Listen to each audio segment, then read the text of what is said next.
म्हणजे मगाशी जे पंचकोश सांगितले का सरांनी, त्याचं मी सांगते की जे पंचकोश आहेत तेच हे आहेत. वैश्विक पातळीवरती ते पंचकोश म्हणजे विज्ञान कोश, अन्नकोश, शारीरिक कोश, मानसिक कोश या सगळ्यांमध्ये विद्यार्थी परिपूर्ण वैश्विक पातळीवर ग्लोबलायझेशन मध्ये आपल्याला न्यायचं आहे. आणि त्याचे इथं सिम्बॉल्स दाखवलेले आहेत. पण मला एक समजलं नाही, एक सिम्बॉल समजलं नाही. हे बघा इथे ग्रीन कलर होतं, कुणी सांग.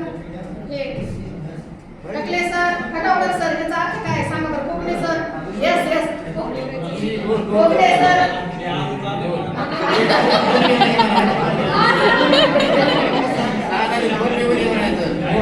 त्याचा अर्थ सांगा. त्याचा मनोरे का मॅडम? कशा मनोरे आहेत का ते?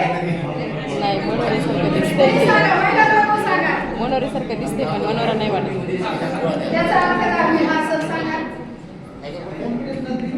साखळी वाटते. कोणती thinking? Yes yes very good. आताच कोर्स झालाय कॉम्प्युटेशनल थिंकिंगचा.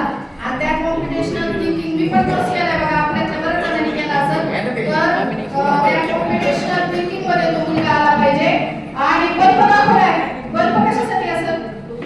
ज्ञानाचा प्रकाश, ज्ञानाचा प्रकाश.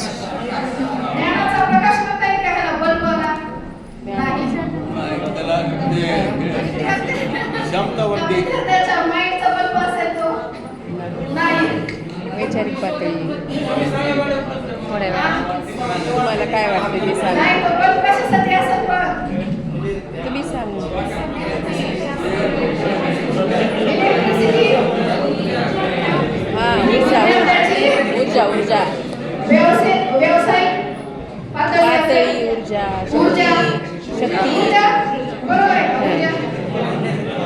आणि एक हात दाखवलाय आणि त्याच्यामध्ये सर्कल दाखवले. ते कशासाठी आहे?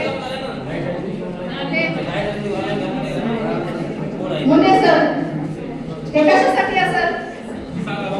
सोंडा खोटा पॅटर्न सांगा. अरे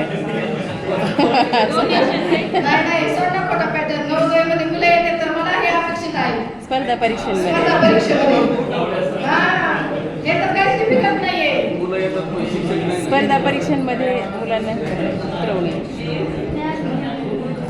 याचा काय अर्थ असेल? असा हात दाखवलाय आणि दोन सर्कल दाखवले. मोबाईलवर सर्च करा, काही हरकत नाही.